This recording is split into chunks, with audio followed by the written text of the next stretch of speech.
सावधान। ओकारं बिंदु संयुक्तं नित्यं ध्यायन्ति योगिनः कामदं मोक्षदं चैव ओंकाराय नमो नमः।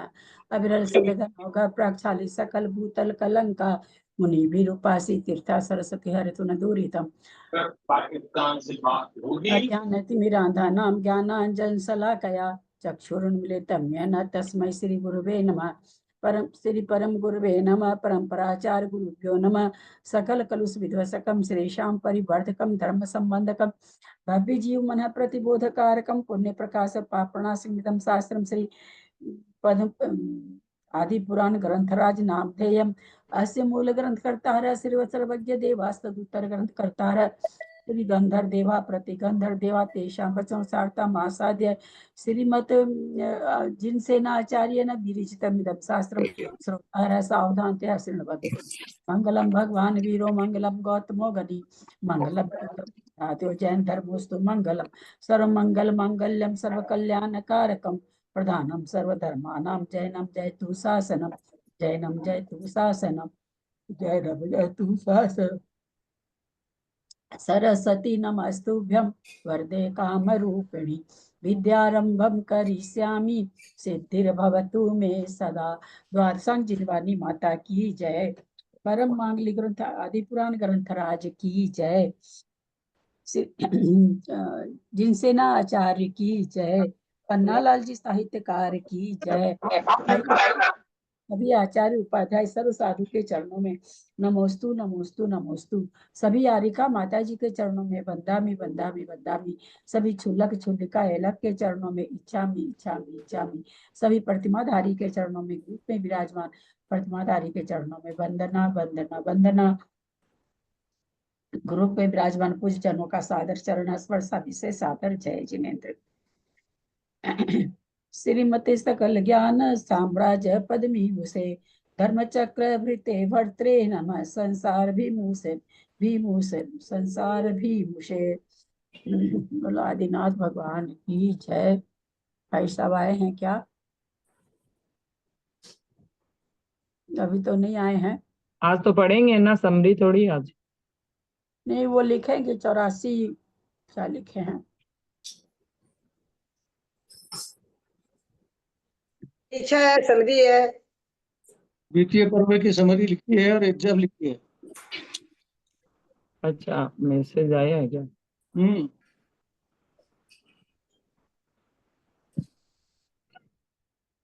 आगे भाई साहब भी आ गए। हाँ जय जी सभी को। हाँ मंगलाचरण हो गया क्या? हाँ हो गया। आप शुरू कर दीजिए। अच्छा ठीक है शुरू कर देते हैं। जय बोलो आदिनाथ भगवान की जय। आदरणीय अंजना दीदी को सादर वंदना। आदरणीय ललिता दीदी को प्रणाम और सभी श्रोताओं को जय जिनेन्द्र। भाई साहब को प्रणाम। हाँ सभी को जय जिनेन्द्र। आज हम लोग दूसरे पर्व का 81 श्लोक तक का वर्णन लेंगे। आचार्य महाराज कहते हैं कि अब मैं देवाधिदेव स्वयंभू भगवान ऋषभ देव को नमस्कार कर उनके इस महापुराण संबंधी प्रारंभ का विस्तार के साथ कथन करता हूँ कि जो महापुराण करने वाले हैं उसका प्रारंभ जो है उसका विस्तार के साथ कथन कर रहे हैं कि धर्म का स्वरूप जानने में जिनकी बुद्धि लग रही है ऐसे बुद्धिमान श्रेणिक महाराज ने गणनायक गौतम स्वामी से पूछा। अनेक प्रश्न पूछे थे श्रेणिक महाराज ने गौतम स्वामी से। उन्होंने पूछा कि हे भगवान, श्री वर्धमान स्वामी के मुख से यह संपूर्ण पुराण अर्थ रूप से मैंने सुना है। सुना तो है, वर्धमान स्वामी के मुख से भी सुना है।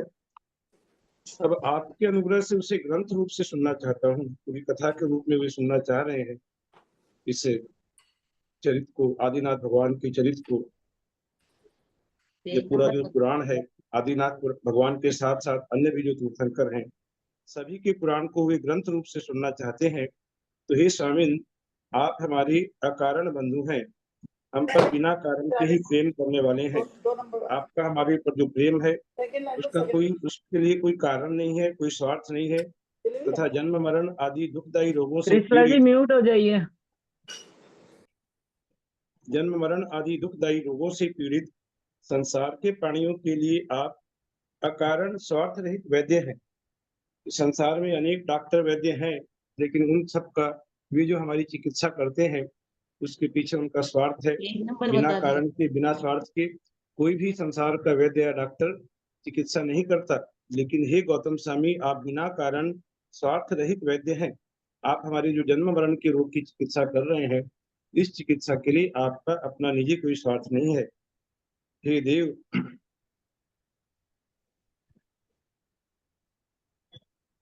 उग्र तपस्या की लब्धि से सब ओर फैलने वाली आपके शरीर की आभा असमय में ही प्रातःकालीन सूर्य की सघन शोभा को धारण कर रही है। भले ही अभी दोपहर का समय हो या कोई भी समय हो, रात्रि का भी समय हो, लेकिन गौतम स्वामी के शरीर की जो आभा वह तो असमय में ही प्रातःकालीन सूर्य की जो सुहावनी शोभा होती है वैसी शोभा को प्राप्त हो रही है। हे भगवान, जिस प्रकार सूर्य रात में निमीलित हुए कमलों को शीघ्र ही प्रबोधित विकसित कर देता है, सूर्य की किरणें जब पृथ्वी पर आती हैं उस समय कमल विकसित हो जाते हैं, उसी प्रकार आपने अज्ञान रूपी निद्रा में जो सोए हुए संसार के प्राणी हैं उनको आपने उसी प्रकार जागृत कर दिया है जिस प्रकार सूर्य की किरणों को पाकर कमल खिल उठते हैं। हे भगवान, आपके आश्रय से ही, पेज नंबर 30 में आ गए हैं, 30 नंबर पेज। हे भगवान, आपके आश्रय से ही यह समो शरण पुण्य का आश्रम स्थान तथा पवित्र हो रहा है, क्योंकि यहाँ पर समो शरण में आप विराजमान हैं, इसलिए पुण्य का स्थान हो रहा है, ये पवित्र हो रहा राजा है। भैया जी, ये राजा श्रेणी गौतम स्वामी से कह रहे हैं क्या? हाँ, गौतम स्वामी से कह रहे हैं। हाँ, गौतम स्वामी से ही उनका वार्तालाप हो रहा है कि हे नाथ, इस समो शरण में जो पशु बैठे हुए हैं, पशुओं का भी एक कोठा होता है, उनकी भी एक सभा होती है समो शरण में। तो ये तिर्यंच बैठे हुए हैं, वे धन्य हैं। किस लिए धन्य हैं? क्योंकि इनका शरीर मीठी घास के खाने से अत्यंत पुष्ट हो रहा है। कितना नंबर पेज से है? पेज नंबर 30 चल रहा है जी, 30 पर है। ये दुष्ट पशुओं द्वारा होने वाली पीड़ा को कभी जानते ही नहीं है। ऐसा वहां पर अभय का साम्राज्य हो जाता है। समो शरण में सभी विरोधी जीवों को भी एक दूसरे के प्रति प्रेम और वात्सल्य उत्पन्न हो जाता है, और वे जानते ही नहीं कि जो दुष्ट पशु किस प्रकार की पीड़ा देते हैं। ऐसा यहाँ पर इस समो शरण का यह अतिशय है।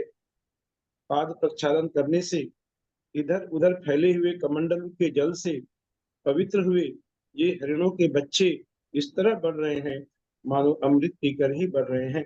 आपके चरणों का जो प्रक्षालन किया जाता है उससे जो जल की धारा जो बहती है, फैल जाती है, उस धारा से में ये हिरणों के बच्चे इस प्रकार बढ़ रहे हैं मानो अमृत पी करके ही ये वृद्धि को प्राप्त हो रहे हैं। बड़े आश्चर्य की बात है कि जिन हरिणों को बोलना भी नहीं आता, वे भी मुनियों के समान भगवान के चरण कमलों की छाया का आश्रय ले रहे हैं। कौन सा उनकी सौभाग्य का क्या कहना उन हिरणों को, कौन सी लाइन, जो कि बोलना नहीं जानते, मुख मेरी कौन सा 40 कौन सा चल बोल रहे हैं, 30 से बोल रहे हैं? कौन सा नंबर, कौन से नंबर का श्लोक है?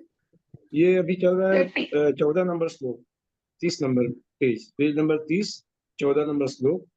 यहाँ पर ये कह रहे हैं कि जिन हिरणों को बोलना भी नहीं आता, वे भी मुनियों के समान भगवान के चरण कमलों की छाया का आश्रय ले रहे हैं। ये बड़े आश्चर्य की बात यहाँ पर बताई कि हे भगवान, आपका महात्म्य अत्यंत प्रकट है। आप जगत के उपकार करने में कुशल हैं, अतएव आप भव्य समुदाय के नायक माने जाते हैं। भव्य समुदाय जो भव्य लोगों का समुदाय है, धर्म सभा जो लगी हुई है, सभी भव्य प्राणी यहाँ पर धर्मोपदेश सुन रहे हैं, उन सभी भव्य जीवों के आप नायक माने जाते हैं। संसार में ऐसा कोई भी पदार्थ नहीं है जो आपके ज्ञान का विषय नहीं हो। इसलिए हे देव, आप ही यह पुराण कहिए ऐसा उन्होंने आग्रह किया, निवेदन किया गौतम स्वामी से। यह पुराण कहने के लिए आप ही सब संपूर्ण रूप से योग्य हैं, आप ये पुराण हमें कृपा करके कहें। हे भगवान, इसके सिवाय एक बात और कहनी है। अब कुछ अपने मन की और बात कहते हैं सैनिक राजा। क्या मन की बात कहते हैं कि उसे चित्त कर स्थिर करके सुन लीजिए, जिससे मेरा उपकार करने में आपका चित्त और भी दृढ़ हो जाए। आपके चित्त में इतनी दृढ़ता आ जाए कि हाँ, सैनिक का उपकार मुझे करना ही करना है। इसलिए मैं अपनी मन की बात आपको बता रहा हूँ। वह बात क्या है कि मैंने पहले अज्ञानतावश बड़े बड़े दुराचरण किए हैं। कोई छोटे मोटे मैंने पाप नहीं किए, बहुत बड़े बड़े मैंने पाप किए हैं। उन पापों की शांति के लिए ही मैं यह प्रायश्चित ले रहा हूँ। मैं ये कथा आदि सुनना चाहता हूँ, जिससे कि मेरे कर्मों की निर्जरा हो। तो हे नाथ, मुझ अज्ञानी ने पहले हिंसा, झूठ, चोरी, पर स्त्री सेवन और अनेक प्रकार के आरंभ तथा परिग्रह आदि के द्वारा अत्यंत घोर पापों का संचय किया है। जो 5 प्रकार के पाप होते हैं, वे पांचों पापों का वर्णन कर दिया श्री राजा ने कि मैं किसी भी पाप से मैं अछूता नहीं था। और तो क्या, मेरे जैसे मिथ्या दृष्टि ने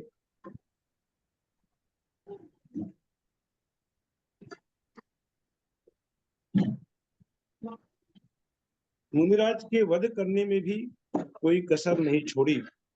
मुनिराज के वध करने में भी, वध करने का मेरा जो अभिप्राय था, उसमें मैंने बहुत आनंद मनाया, जिससे मुझे नरक ले जाने वाले नरक आयु कर्म का ऐसा बंध हुआ जो कभी छूट नहीं सकता। सैनिक राजा इस बात को मान रहे हैं कि मेरे नरक आयु का बंद हो चुका है और ये कभी छूट नहीं सकता। इसलिए हे प्रभु, उस पवित्र पुराण के प्रारंभ से कहने के लिए आप मुझ पर प्रसन्न होइए, क्योंकि उस पुण्यवर्धक पुराण के सुनने से मेरे पापों का अवश्य ही निराकरण हो जाएगा। इस प्रकार मगध सम्राट विनय के साथ ऊपर कहे वचन कहकर चुप हो गए। उन्होंने अपनी तरफ से पूरा निवेदन किया कि आप ये पुराण कहिए, और अपने पापों का भी वहां पर भरी सभा में खुलकर बखान किया। ये कितनी बड़ी यहाँ पर हमें विशेषता प्राप्त होती है कि आज ऐसा कौन है जो इस प्रकार अपने पापों को कह सके। यदि कहेंगे भी तो मुनिराज के पास अकेले में जाकर अपने पापों का वर्णन करेंगे, लेकिन यहाँ पर सैनिक महाराज के चरित्र की क्या विशेषता मिलती है कि उन्होंने पूरी धर्म सभा में, जहाँ पर असंख्यात देव देवी आदि सब मौजूद थे, सभी वहां उन्होंने बहुत ईमानदारी के साथ अपने सारे पापों की का बखान किया, प्रायश्चित किया। तो सैनिक के प्रश्न से प्रसन्न हुए और तीव्र तपश्चरण रूपी लक्ष्मी से शोभायमान मुनिगण जो थे वहां पर धर्म सभा में, जो मुनि बैठे हुए थे, वे सैनिक के प्रश्न की भूरी भूरी प्रशंसा करने लगे।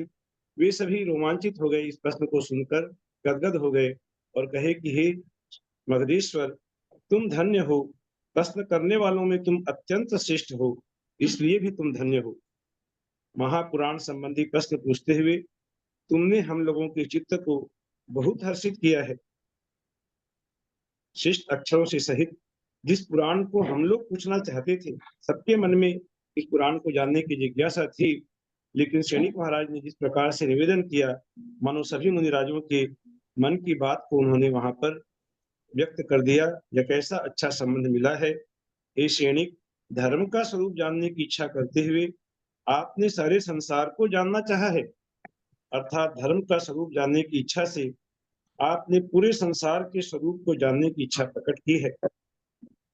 धर्म का यहाँ पर वे मुनिराज वर्णन कर रहे हैं। वहां पर सभा में जो उपस्थित मुनिराज हैं, वे सभी कहते हैं कि देखो, यह धर्म एक वृक्ष है, अर्थ उसका फल है।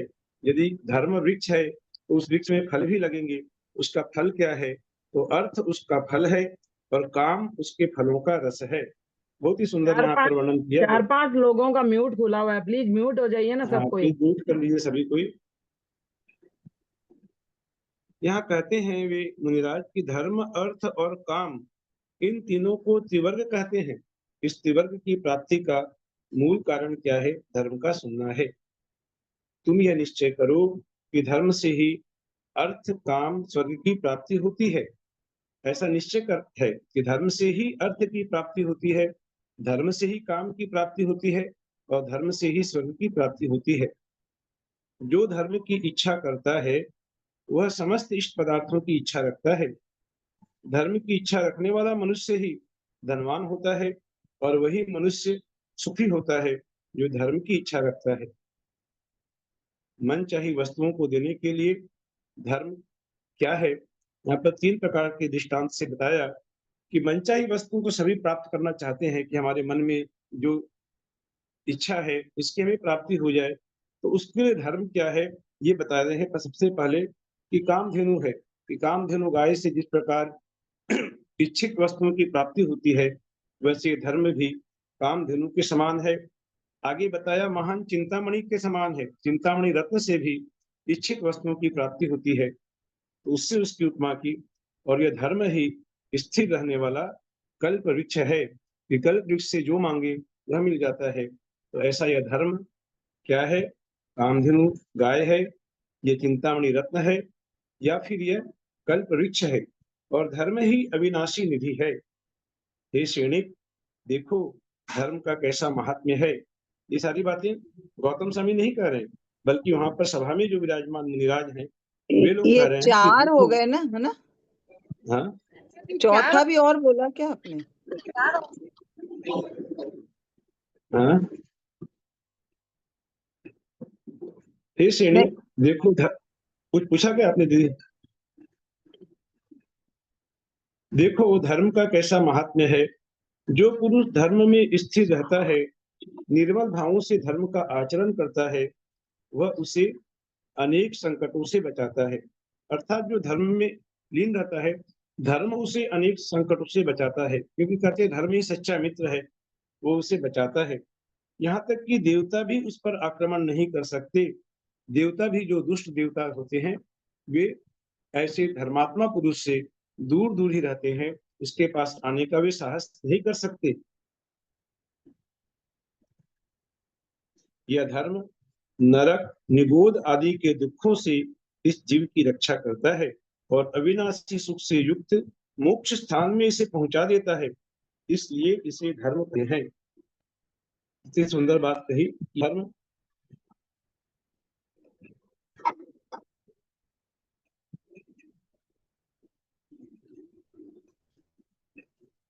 नरक, निगोद आदि से जीव की रक्षा करता है और अविनाशी सुख से युक्त मोक्ष स्थान में पहुंचा देता है, इसलिए इसे धर्म कहते हैं। जैसा कि रत्नाकरण सावकाचार्य में धर्म की परिभाषा करते हुए आचार्य समंत स्वामी दूसरे श्लोक में ही क्या कहते हैं कि देशयामी समीचीनम धर्म कर्म निवर्हणम संसार दुख सत्वान योग प्रत्युत्मे स्थे।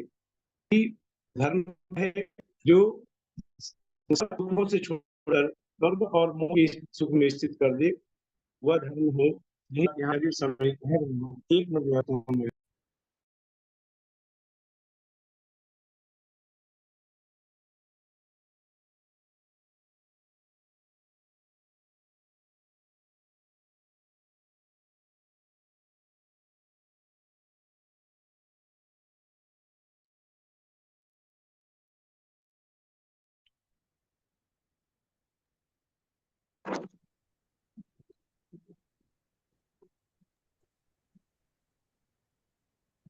जो पुराण का अर्थ है वही धर्म है।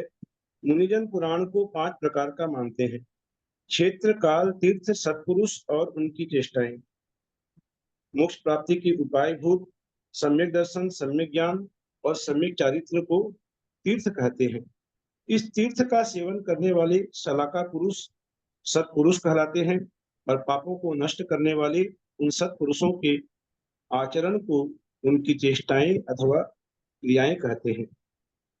अहो सैनिक, तुमने पुराण के इस संपूर्ण अर्थ को अपने प्रश्न में समाविष्ट कर दिया है। तुम्हारा यह प्रश्न सरल होने पर भी गंभीर है, सभी तत्वों से भरा हुआ है तथा क्षेत्र को जानने वाला आत्मा, सन्मार्ग, काल और सत्पुरुषों का चारित्र आदि का आधारभूत है।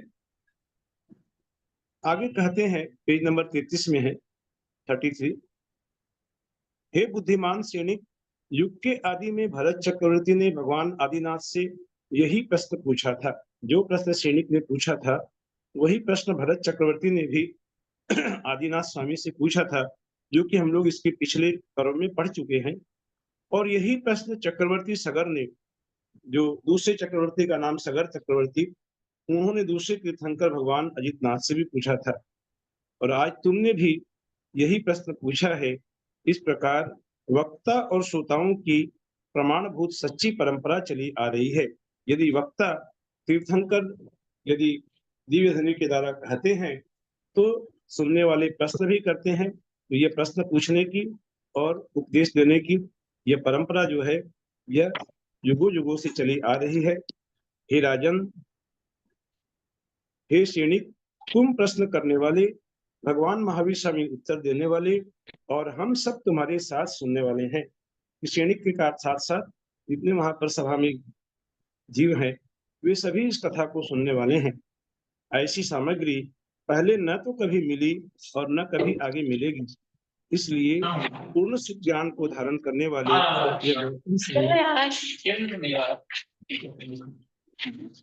इस पुण्य कथा का कहना प्रारंभ करें। और हम सब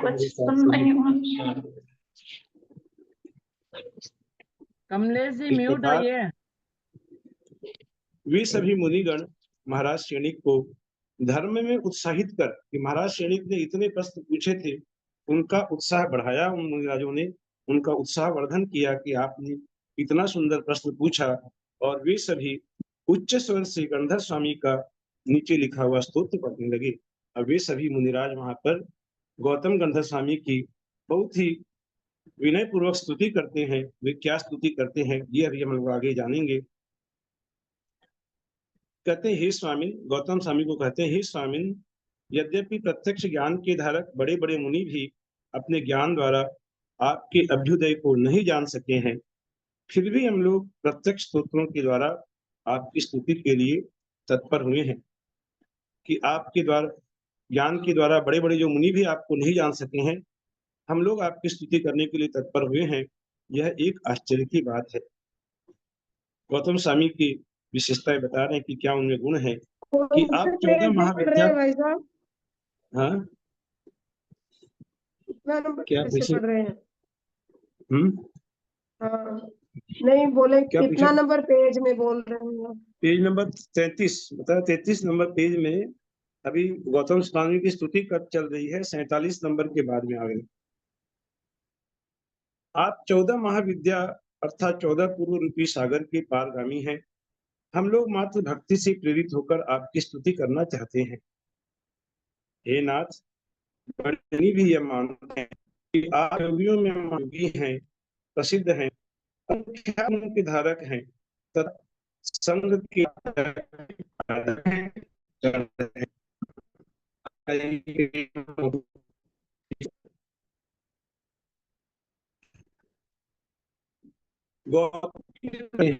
आवाज नहीं आ रही है, कट रही है। मेरी आवाज नहीं आ रही है? और भी आ रही है क्या? भैया जी आवाज कट रही है आपकी।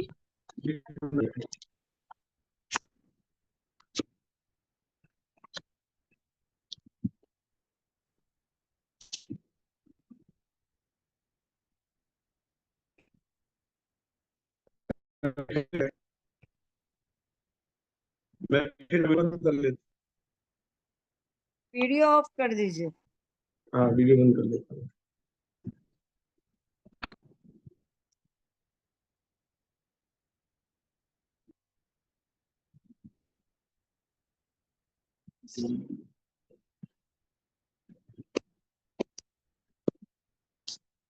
हैंग हो फोन हैंग।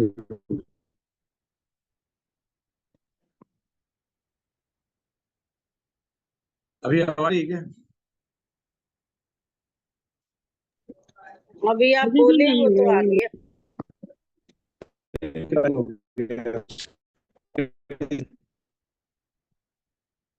नहीं आ नहीं रही है, कट रही है।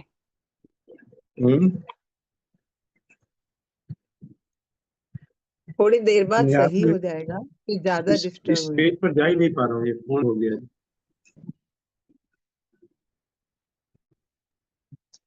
नहीं ठीक है राजेंद्र जी, आप बोलिए, थोड़ी देर बाद बोलिए ठीक हो जाएगा। आप, ठीक आ रही है आवाज आपकी।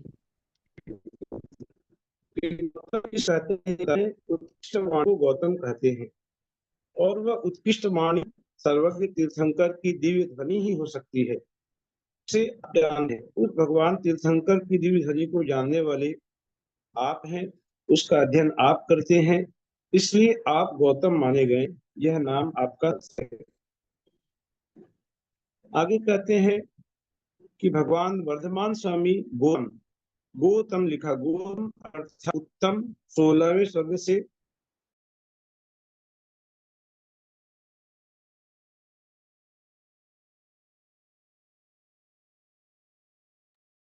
आवाज नहीं आ रही है अभी एकदम।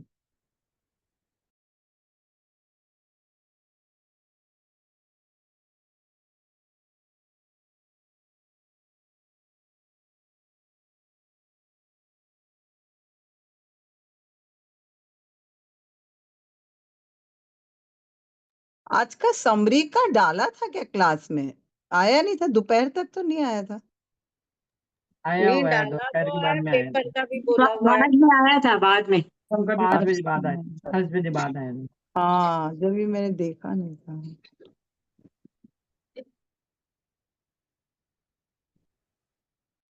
आवाज नहीं आ रही है ना भाई साहब की? कितने श्लोक तक होगा? क्या लिखा था? 81 81 लिखे हैं। 81 तक होगा। 81।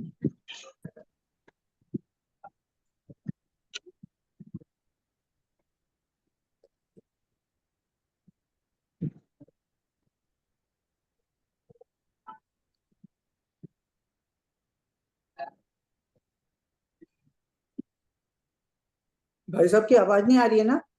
नहीं आ रही, नहीं है भाई साहब अभी एक बार बाहर निकल गए हैं, वापस आएंगे लगता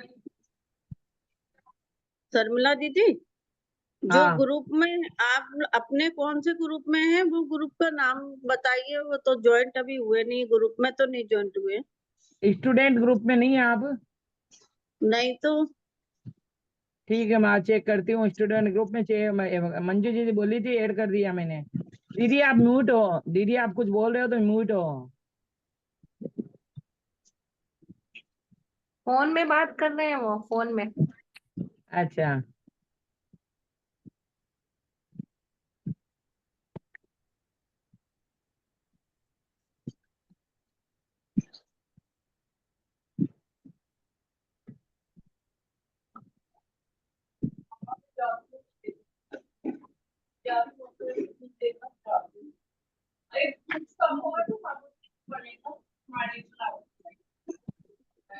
अभी आवाज आ रही है क्या? अभी हाँ अभी ठीक आ रही है अभी भैया आ आवाज। रही है। अभी ठीक आ रही है? वीडियो बंद कर लेता हूँ। हाँ। ठीक है, ये कहाँ तक था? बीच में मेरा कनेक्शन तो कट हो गया था। कहाँ तक पढ़ा था ये? 52 से वे कह रहे हैं कि हे देव, केवली भगवान में मात्र एक केवल ज्ञान ही होता है। केवल ज्ञान असहाय होता है, तो कह रहे हैं कि वे तो उनमें खाली केवल ज्ञान ही होता है, और आप में प्रत्यक्ष परोक्ष के भेद से दो प्रकार का ज्ञान विद्यमान है, इसलिए आप शुद्ध केवली कहलाते हैं। तो दीदी, मेरे आपसे मैं पूछ रहा था कि यहाँ कह रहे हैं कि प्रत्यक्ष परोक्ष के भेद से दो प्रकार का ज्ञान विद्यमान बताया गौतम स्वामी के, अर्थात मति श्रुति के ये दो प्रत्यक्ष ज्ञान, और अवधि ज्ञान, और मन पर्य ज्ञान, परोक्ष ज्ञान, ऐसा कह रहे हैं वे।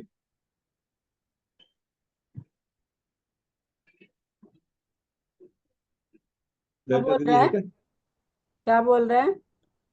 ये कह रहे हैं देव, मुनिराज कह रहे हैं कि हे देव, केवली भगवान में मात्र एक केवल ज्ञान होता है, और अन्य ज्ञान तो केवल ज्ञान होता है उनमें, और आप में प्रत्यक्ष परोक्ष के भेद से दो प्रकार का ज्ञान विद्यमान है। अर्थात ये कहना क्या चाह रहे हैं कि मति श्रुति ये दो प्रत्यक्ष ज्ञान, न पर्याय ज्ञान और ज्ञान आपके परोक्ष ज्ञान, ऐसा कहना चाह हाँ रहे हैं। हाँ, मति श्रुति तो ज्ञान ये तो दो प्रकार का ज्ञान आप में विद्यमान है। हम लोग मोह अथवा अज्ञान अंधकार से रहित मोक्ष रूपी परम धाम में प्रवेश करना चाहते हैं। हे देव, पेज नंबर 35 में आएंगे, 65 के बाद। हे देव, आप देशावधि, परमावधि और सर्वावधि रूप अवधि ज्ञान को धारण करने वाले हैं, अतः आपको नमस्कार हो।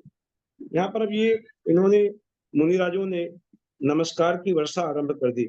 गौतम स्वामी के ऊपर नमस्कारों की बौछार करते हैं ये कि हे देव, आप महायोगी हैं, ध्यानी हैं, अतः आपको नमस्कार हो। आप महाबुद्धिमान हैं, अतः आपको नमस्कार हो। आप महात्मा हैं, अतः आपको नमस्कार हो। आप देशावधि, परमावधि और सर्वावधि रूप अवधि ज्ञान को धारण करने वाले हैं, अतः आपको नमस्कार हो। 34 है भैया।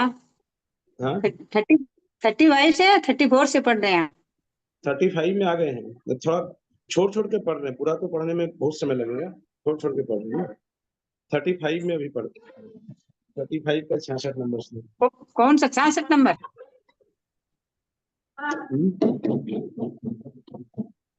35 का 66 नंबर बाद में।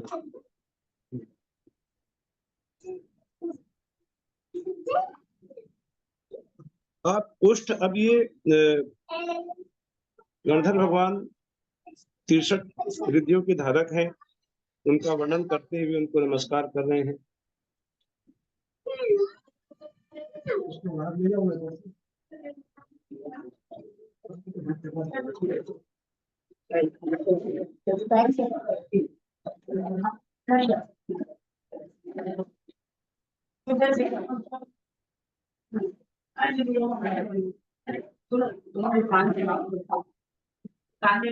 आप बीज रुद्धि नामक रिद्धि से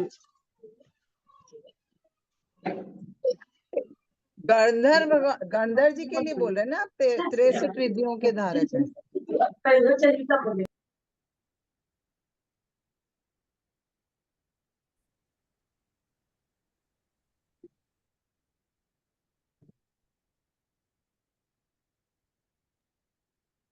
भाई साहब म्यूट हो गए। आवाज नहीं आ रही। तो रिद्धि तो 64 मैंने म्यूट 64 किया रिद्धि था, होती है ना, इसमें 63 रिद्धि किसे बोले? शैतानी कर रहे थे, मैंने म्यूट किया उसमें। नहीं 64 रिद्धि होती है ना, 63 रिद्धि कैसे? नहीं, 63 रिद्धि गणधर भगवान की तो 63 ही होती है ना। 64 रिद्धि भगवान के है, आदि महावीर भगवान के है, और गंधर्व भगवान को भी केवल ज्ञान रिद्धि नहीं है।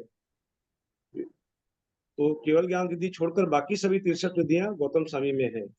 उसीलिए मैंने कहा कि 63 रिद्धि से रहित से सहित जो गौतम स्वामी है, उनको भी नमस्कार कर रहे हैं।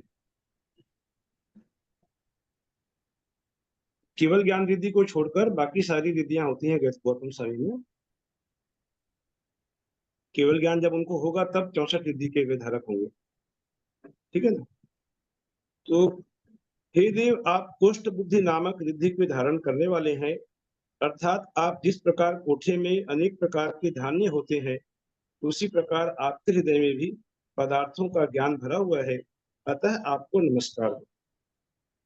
आगे कह रहे हैं, आप बीज बुद्धि नामक रिद्धि से सहित हैं, अर्थात जिस प्रकार उत्तम जमीन में बोया हुआ एक भी बीज अनेक फल उत्पन्न कर देता है, उसी प्रकार आप आगम के बीज रूप एक दो पदों को ग्रहण करके ही अनेक प्रकार के ज्ञान को प्रकट कर देते हैं, इसलिए आपको नमस्कार हो। पदानुसारी रिद्धि को आप धारण करने वाले हैं, अर्थात आगम के आदि मध्य अंत को, या जहां कहीं से भी एक पद को भी सुनकर, कहीं से भी मान लीजिए किसी भी एक पेज से एक पद को ही सुना और सुनकर पूरे आगम को जान लेते हैं, ये आपकी पदानुसारी रिद्धि होती है, इसलिए आपको नमस्कार हो। आप संभिन्न स्रोत की रिद्धि को धारण करने वाले हैं, अर्थात आप 9 योजन चौड़े और 12 योजन लंबे क्षेत्र में फैले हुए चक्रवर्ती के कटक संबंधी समस्त मनुष्य और तिर्यंचों के अक्षरात्मक तथा अनक्षरात्मक मिले हुए शब्दों को आप एक साथ ग्रहण कर सकते हैं, सुन सकते हैं। ये आपकी संभिन्न श्रुत की रिद्धि है, अतः आपको बार बार नमस्कार हो। आप ऋजुमती और विपुलमती नाम के दोनों प्रकार के जो मन पर्याय के भेद बताए, उन दोनों प्रकार के भेदों से आप सहित हैं, इसलिए आपको नमस्कार हो। अब आगे उनकी जो क्रिया रिद्धि है, 8 प्रकार की क्रिया रिद्धि, उसका वर्णन करते हैं। विक्रिया रिद्धि कि आप अणिमा, महिमा, गरिमा, लघिमा, प्राप्ति, प्राकाम्य, ईशित्व और वशित्व, इन 8 विक्रिया रिद्धियों की सिद्धि को आप प्राप्त किए हुए हैं। अणिमा अर्थात शरीर को आप परमाणु के समान सूक्ष्म कर सकते हैं। महिमा अर्थात मेरु से भी ज्यादा आप स्थूल बना सकते हैं, पर्वत से भी ज्यादा।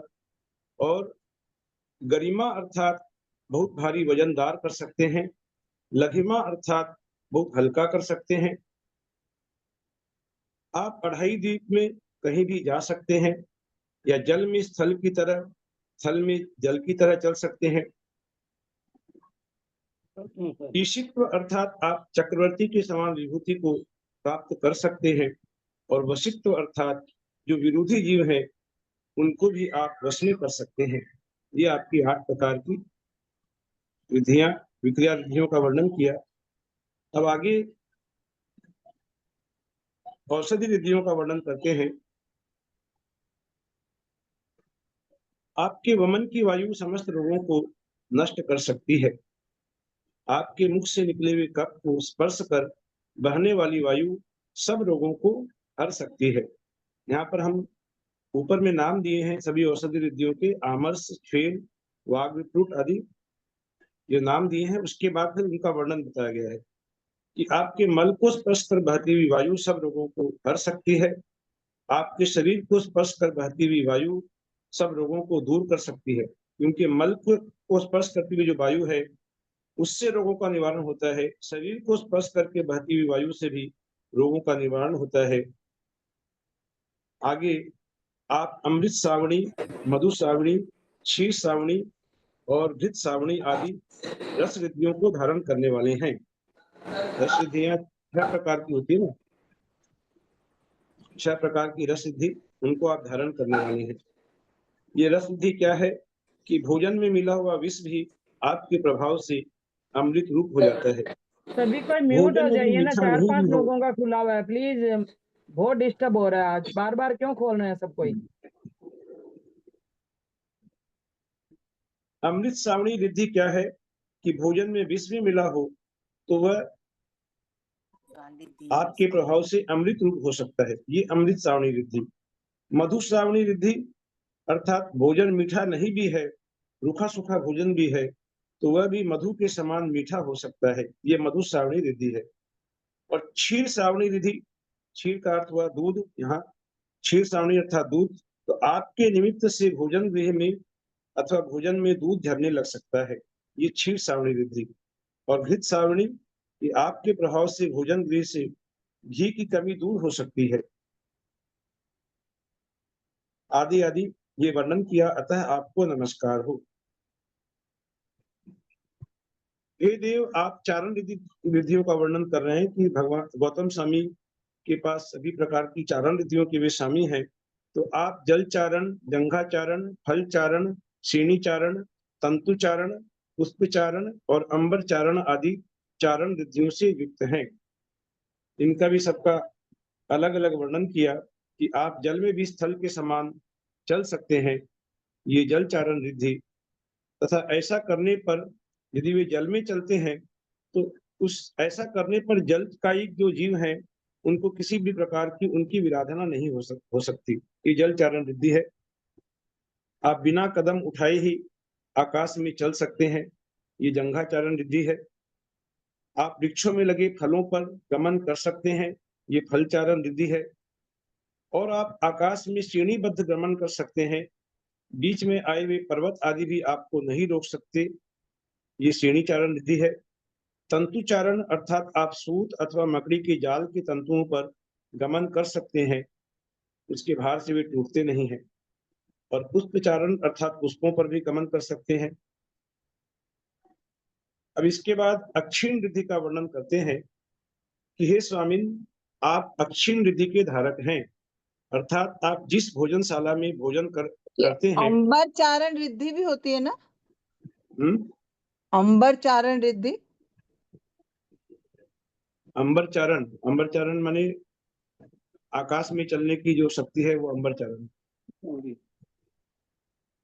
अंबर चारण यहाँ बता रहे हैं, देखिए कि आप आकाश में भी सर्वत्र गमन आगमन कर सकते हैं, ये अंबर चारण रिद्धि है, इसलिए आपको नमस्कार हो। इसके बाद अक्षीण रिद्धियों का वर्णन करते हैं। अक्षीण अर्थात जो इसमें कोई क्षीण नहीं होते, क्षय नहीं होता, जहां पर कि आप जिस भोजनशाला में भोजन कर आवे उसका भोजन चक्रवर्ती के कटक को खिलाने पर भी भोजन क्षीण नहीं होता, भोजन कम नहीं पड़ता। और आप यदि छोटे से स्थान में भी बैठकर धर्मोपदेश देते हैं तो उस स्थान पर मनुष्य और देव आदि के बैठने पर भी स्थान छोटा नहीं पड़ता। कि चक्रवर्ती के कटक को भी खिला दिया तो भोजन की कमी नहीं पड़ती, और छोटे से स्थान पर उपदेश भी देते हैं तो स्थान की कमी नहीं पड़ती। इसलिए आपको नमस्कार हो। हे नाथ, संसार में आप ही हितकारी बंधु हैं, आप ही परम गुरु हैं, और आपकी सेवा करने वाले पुरुषों को ज्ञान रूपी संपत्ति की प्राप्ति होती है। हे भगवान, इस संसार में आपने ही समस्त धर्म शास्त्रों का वर्णन किया है, अतः ये बड़े बड़े योगी आपको ही नमस्कार करते हैं। यहाँ पर जो रिद्धियों का वर्णन किया, 64 प्रकार की जो 63 रिद्धियों का वर्णन किया, 18 प्रकार की बुद्धि रिद्धि में 17 बुद्धि रिद्धियों के स्वामी है गौतम स्वामी। 9 प्रकार की चारण रिद्धि होती है, 11 प्रकार की विक्रिया रिद्धि। ये जो हम लोग जो पढ़ते हैं प्रतिदिन, जो परमर्शी मंगल पाठ, यदि इससे हम लोग अगर लेंगे कितनी प्रकार की रिद्धियां होती हैं, थोड़े थोड़े रिद्धियों के वर्णन में ग्रंथों में भेद है आपस में, कहीं कहीं कुछ है, लेकिन यहाँ पर जो हम लोग जो प्रतिदिन पाठ पढ़ते हैं पूजा पाठ में, उसमें बताया गया कि 18 प्रकार की बुद्धि रिद्धि, 9 चारण रिद्धि, 11 विक्रिया रिद्धि, 3 प्रकार की बल रिद्धि, 7 प्रकार की तप रिद्धि, 8 प्रकार की औषधि रिद्धि, 6 रस रिद्धि, 2 अक्षीण रिद्धि, या उसको अक्षीण रिद्धि को क्षेत्र रिद्धि भी करते हैं। तो ये सब मिलाकर 64 रिद्धियां होती हैं, जिनमें केवल ज्ञान रिद्धि को छोड़कर बाकी सभी रिद्धियों के स्वामी गौतम स्वामी है, और केवल ज्ञान रिद्धि भी उनको निश्चित रूप से प्राप्त होने वाली है। तो हे नाथ, संसार में आप ही परम हितकारी बंधु हैं। ये कह रहे हैं, इस संसार में आपने समस्त धर्म शास्त्रों का वर्णन किया है, अतः ये बड़े बड़े योगी आपको ही नमस्कार करते हैं। हे देव, आपकी स्तुति करने से हमारी वचन गुप्ति की हानि होती है, आपका स्मरण करने से मनोगुप्ति में बाधा पहुंचती है, तथा आपको नमस्कार करने में काय गुप्ति की हानि होती है। ये दीदी, ये जो यहाँ पर ये वर्णन आया, ये मुझे समझ में नहीं आया, एक बार आप थोड़ा एक्सप्लेन करेंगे कि इसका कहने का तात्पर्य क्या है यहाँ पर?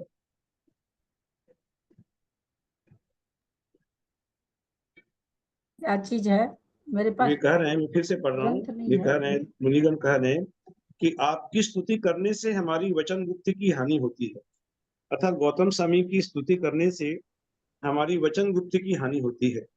हाँ, गौतम स्वामी वचन का गुप्ति स्मरण की करने से मनोगुप्ति में बाधा पहुंचती है, और गुप्ति। आपको नमस्कार करने में काय गुप्ति की हानि होती है। सो हाँ, भले ही हो, हमें इसकी चिंता नहीं, हम तो आपकी स्तुति करेंगे, आपका स्मरण करेंगे, आपको नमस्कार करेंगे। ये आचार्य क्या? के लिए है तीनों गुप्ति, मन गुप्ति, वचन गुप्ति, काय गुप्ति। गुप्ति में तो समिति में तो क्या समिति में तो प्रवृत्ति होती है, गुप्ति में निवृत्ति होती है। अब आप याद कर रहे हैं मन से गौतम स्वामी को, तो फिर तो आप तो मन चलायमान हो रहा है ना, उसका गुप्ति कहाँ हुआ, उसकी निवृत्ति कहाँ हुई? वचन से उनका गुणगान कर रहे हैं तो वो भी निवृत्ति नहीं हुई। अच्छा, मन स्थिर नहीं, उस समय मन चलायमान हो रहा है, इसलिए हाँ, चलायमान, वचन चलायमान हो रहा है, काय चलायमान हो रहा है। तो कहते हैं ये गुप्ति नहीं है, गुप्ति में बाधक है। आपका स्मरण करना, आपके लिए आपका गुणगान करना, ये सब है ना, गुप्ति में बाधक है। ये गुप्ति होती है आचार्यों के लिए, तो आचार्य के लिए, आचार्य के हिसाब से बैठेगा ये, कि आचार्य कहते ये सब होते हुए मैं तो करूंगा, यद्यपि गुप्ति की हानि हो रही है फिर भी मैं करूंगा। तो मतलब ये जो आचार्य भक्ति आदि जो करते हैं, आचार्य स्तुति तो करते ही हैं मुनिगण, तो ये स्तुति करते हैं, तो इससे इनकी मन गुप्ति, वचन गुप्ति आदि की इसमें। हाँ, तो जिस समय करते हैं उस समय प्रवृत्ति रूप परिणाम हो गया ना, निवृत्ति रूप परिणाम नहीं हुए, तो उसमें तो गुप्ति की हानि हो रही है। हानि होती है, लेकिन फिर भी नमस्कार तो करेंगे ही वे। हाँ, तो ये भी यही कह रहे हैं कि हम तो आपकी स्तुति करेंगे, आपका स्मरण करेंगे, और आपको नमस्कार करेंगे। जगत में श्रेष्ठ और स्तुति करने के योग्य आपको, आपकी हम लोगों ने जो ऊपर लिखे अनुसार स्तुति की है, उसके फलस्वरूप हमें 63 सलाका पुरुषों का पुराण सुनाइए। अब ये सभी जो सैनिक महाराज ने जो निवेदन किया, वे सभी सामूहिक रूप से सभी निवेदन कर रहे हैं कि हमें आप 63 सलाका पुरुषों का पुराण सुनाइए, ये हम आपसे प्रार्थना करते हैं। हे देव, पुराण के सुनने से हमें जो सुयोग्य धर्म की प्राप्ति होगी उससे हम कविता रूप पुराण की ही आशा करते हैं कि आप हमें जो पुराण सुनाएंगे वह पद्य रूप होगा, छंदबद्ध पुराण सुनाएंगे, ऐसी हम आपसे आशा करते हैं। हे नाथ, आपके चरणों की आराधना करने से हमारे जो कुछ पुण्य का संचय हुआ है उससे हमें भी आपकी इस उत्कृष्ट महासंपत्ति की प्राप्ति हो। ऐसा स्तुति करते हुए अंत में ये प्रार्थना करते हैं कि जैसे आपको इस उत्कृष्ट महासंपत्ति की प्राप्ति हुई है वैसे हमें भी हो। हे देव, आपके प्रसाद से हमारी यह प्रार्थना सफल हो। आज राजर्षि श्रेणी के साथ साथ हम सब श्रोताओं के ऊपर कृपा कीजिए। प्रश्न तो पूछा था श्रेणिक राजा ने, उनके ऊपर और साथ साथ हम सभी श्रोताओं के ऊपर आप कृपा कीजिए और इस पुराण को कहने का आप आरंभ कीजिए। ऐसा निवेदन उस सारी सभा ने, मुनियों की जो सभा थी, उन्होंने गौतम स्वामी से कहा। अब आगे जो वर्णन होगा ये तो आप लोग शायद पढ़ रहे हैं अभी दूसरे पर्व में। अभी यहाँ 81 श्लोक तक से ही प्रश्न है। बहुत ही गूढ़ विषय चल रहा है।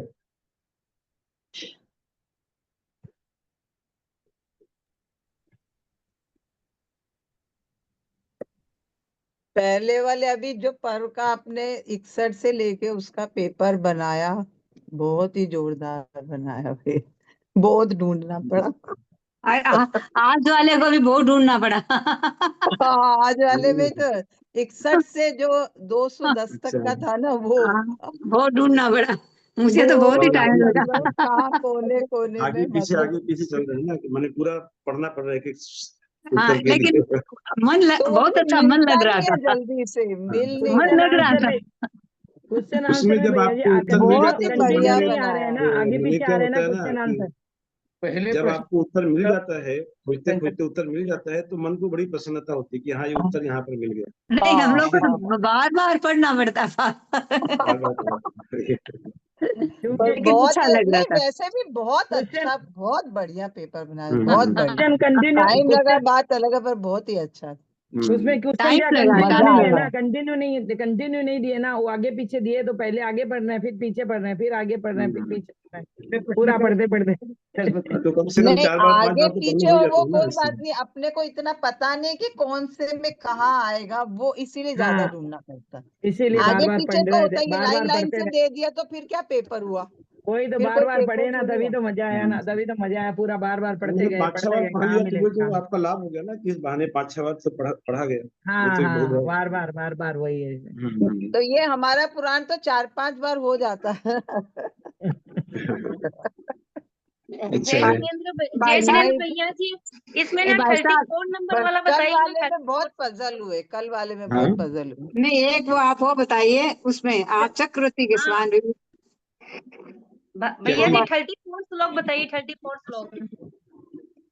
आवाज तो सुनाई नहीं पड़ रही है, एक बार फिर से बोलिए क्या चीज। 34 नंबर श्लोक बताइए। 24 नंबर, हाँ, 34 नंबर। 34। 34, अच्छा 34 नंबर।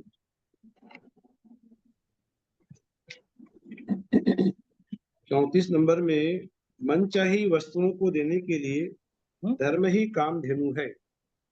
मनचाही वस्तु मिलती है धर्म को करने से, क्या है कामधेनु है। कामधेनु के बारे में तो ऐसा सुनने को मिलता है कि कामधेनु गाय जिसके पास रहती है, ऐसा कामधेनु गाय का वर्णन पुराण में भी हम लोगों ने कई जगह पढ़ा है कि इसके पास कामधेनु थी।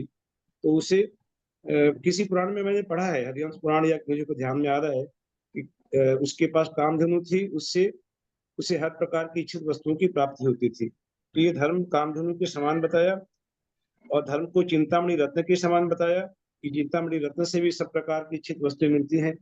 और कल्प वृक्ष तो हम लोग जानते ही हैं कि कल्प वृक्ष युग के आरंभ में कल्प वृक्ष होते हैं। पहले दूसरे काल में कल्प वृक्ष थे, तीसरे काल में बाद में धीरे धीरे नष्ट होने लगे। तो ये कल्प वृक्ष से आभूषण, भोजन आदि जो मांगे वो मिल जाता है, तो वह कल्प वृक्ष के समान है। तो ये धर्म को 3 प्रकार की यहाँ पर उपमा दी। तो भैया जी लास्ट में अविनाशी निधि भी लिखा हुआ है ना,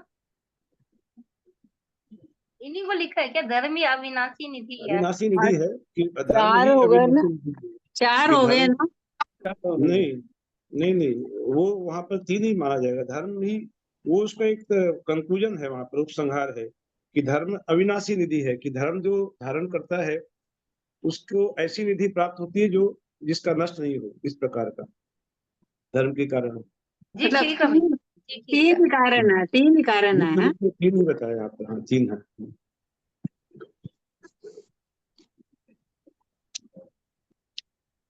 और क्या पूछ रहे थे? और एक जगह एक और मैं पूछ रही थी भैया जी, क्या चीज? ये पर्सन 70 के नहीं 70 के बाद में है ना, एक वो आप चक्रवर्ती विभूति नहीं, और 70 के बाद से अमृत सेल वाघ विभूषित सेल और सरोजी, ये 5 ही तो है। नहीं, तो वो बुद्धि रिद्धि का पूरा वर्णन नहीं किया, जो 18 बुद्धि रिद्धियां है सारा यहाँ पर नहीं दिया है। हाँ, हाँ, वो मतलब फिर बहुत पर विस्तार हो इससे जाएगा तो क्वेश्चन आएंगे ऐसे इसी हिसाब से आएंगे क्या? ना। हाँ, क्वेश्चन इसी यहाँ पर हिसाब जो से लिखा है आएंगे? उसी से प्रश्न आएगा, उसी से प्रश्न आएगा, उसके बाहर नहीं आएगा। ठीक। अब नहीं 18 तो बुद्धि रिद्धि बुद्धि को पूरा रिद्धि वर्णन करेंगे लिखने को तो आया तो जो इसमें लिखी है वही लिखेंगे या 18 लिखेंगे? हाँ, बुद्धि रिद्धि समझो लिखने में आ गया तो ऐसा इसमें प्रश्न जो आपको नहीं 5 मिलेगा कि माने बुद्धि रिद्धि के कितने भेद होते हैं, ऐसा नहीं पूछा जाएगा। यहाँ पर जो है उसी से आपको मिलेगा प्रश्न। सारी सभी 64 रिद्धियों का अगर एक एक करके वर्णन करेंगे तो विस्तार बहुत ज्यादा हो जाएगा, तो इसलिए आचार्य महाराज ने थोड़ा संक्षेप में करके कुछ कुछ का वर्णन किया है, कुछ कुछ को छोड़ दिया है। हाँ कुछ हाँ ऐसी विद्या होती हैं कि जो भाई मर जाओ कहते ही मर जाएं, ऐसी भी विद्या मर होती है जाए। जिसका प्रयोग नहीं करते। वे अशुभ विद्या, उनका भी वहां पर वर्णन नहीं किया। वे विद्या तो होती हैं लेकिन वे उनका प्रयोग नहीं करते कभी भी। जैसे इसमें वर्णन आया वैसे हिसाब से प्रश्न क्वेश्चन आएंगे। उसी से क्वेश्चन आएंगे, उसके बाहर कुछ भी नहीं आएगा जो ठीक है यहाँ भाई, पर है उसी तरह से। कई बार कंफ्यूज हो जाते हैं। हाँ, नहीं बाहर से मिलेंगे। यदर्थमात्र पदवाक्यहीनं मया प्रमादाद् किञ्चनोक्तं तन्मे क्षमित्वा विदधातु देवी सरस्वती केवलबोधलब्धिं। बोधि समाधि परिणाम शुद्धि स्वात्मोपलब्धि शिवसौख्य सिद्धि। चिंतामणिं चिंतित वस्तुदाने तां वन्दे मानस्वमास्तु देवी। जावाणी के ज्ञान ते सूझे लोकालोक, तो वाणी मस्तक नमो सदा देत हो धो। हे जिनवाणी भारती तू ही जपू दिन नयन, जो तेरा शरणा गहे सो पावे सुख चैन। देव जो अरहंत को गुरु से हो निर्ग्रंथित, दया धर्म पालू सदा यही मुस्का पद। गुरुदास स्वामी माता की जय। सकल प्रभु।